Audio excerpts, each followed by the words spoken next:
বাঙালি খানায় সবাইকে স্বাগত। আমি এখানে খুব সহজ পদ্ধতিতে চিচিঙ্গা রান্না করেছি, সম্পূর্ণ নিরামিষ। আমরা সবাই কম বেশি চিচিঙ্গা রান্না করতে জানি, কিন্তু আমি কিভাবে চিচিঙ্গা রান্না করি সেটা একবার দেখে নেওয়া যাক। ভিডিওটি সম্পূর্ণ দেখবেন, নইলে আপনি হয়তো কোনো মশলা মিস করতে পারেন।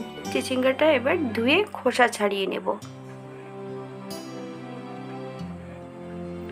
আমি সম্পূর্ণ খোসাটা চিচিঙ্গার ছাড়িয়ে নিয়েছি। ঠিক এমনভাবে খোসাগুলো ছাড়িয়ে নিতে হবে।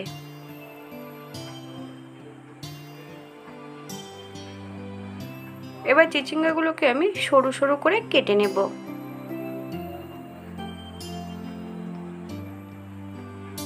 বেশ এমন সরু করে কেটে নিতে হবে। এবার রান্না করার জন্য আমি একটা কড়াই নিয়ে নিয়েছি। তাতে আমি 2 চামচের মতন সরষের তেল অ্যাড করেছি। আমি ফোড়নে দেব কালো জিরে, তেজপাতা আর একটা শুকনো লঙ্কা 2 ভাগ করে আমি অ্যাড করেছি। মুগ ডালটা বেশ সুন্দর করে ধুয়ে আমি 1 ঘন্টার জন্য ভিজিয়ে রেখেছিলাম। আমি জলটা আগে ঝরিয়ে নিয়েছি। এবার সম্পূর্ণ মুগ ডালটা আমি তেলের মধ্যে অ্যাড করে দিয়েছি। মুগ ডাল থেকে যতক্ষণ সুগন্ধ না বেরোবে ততক্ষণ আমি মুগ ডালটা ভেজে নেব। 1 চামচ গ্রেট করে আদা আমি অ্যাড করেছি। করে বেশ আরও 1-2 মিনিট আমি সুন্দর করে ভেজে নেব।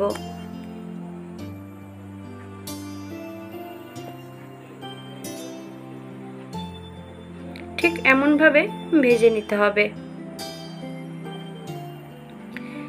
আমি 2 ফালি করে 4টে লঙ্কা অ্যাড করেছি। 1/2 চামচ নুন অ্যাড করেছি। আপনারা স্বাদ অনুসারে নুনটা অ্যাড করবেন। বেশ আরও 1 মিনিটের মতন আমি নেড়ে নেব। এবার আমি সম্পূর্ণ চিচিঙ্গাটা অ্যাড করে দেব। হাই ফ্লেমে 2 থেকে 3 মিনিটের মতন আমি কষিয়ে নেব।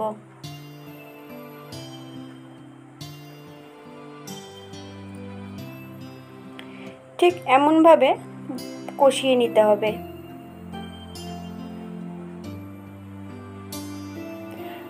চিচিঙ্গার জলে ডালটা সেদ্ধ হয়ে যাবে।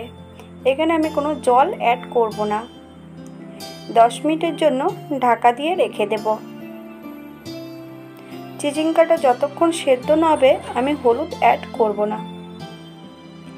1/2 চামচ হলুদ আমি এখানে অ্যাড করেছি। করে বেশ সুন্দর করে আমি মিশিয়ে নেব। এবার আমি মিডিয়াম আঁচে রান্নাটি করব। আমি এখানে 2 চামচ চিনি অ্যাড করেছি। আপনার স্বাদ অনুসারে নুন চিনিটা অ্যাড করবেন। বেশ একটা সেদ্ধ আলু ভেঙে আমি অ্যাড করেছি। 1 থেকে 2 মিনিটের মতন আবারও আমি নেড়ে নেব।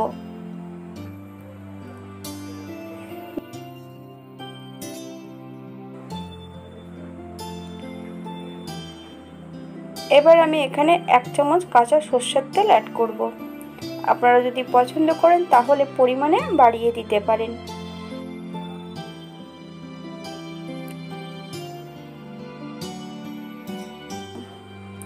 এবার 1 মিনিটের মতন বেশ আমি সুন্দর করে নেড়ে নেব, যাতে তেলটা সম্পূর্ণ সবজিতে মিশে যায়। আমি এবার 5 মিনিটের জন্য স্ট্যান্ডিং টাইম দেব, তারপর সার্ভ করব।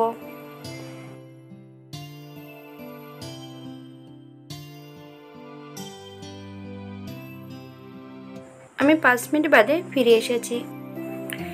এটা দেখতে যেমন ভারী সুন্দর হয়েছে, এটা গরম ভাতে অথবা রুটি, পরোটা সব কিছুর সঙ্গে অসম্ভব ভালো লাগবে।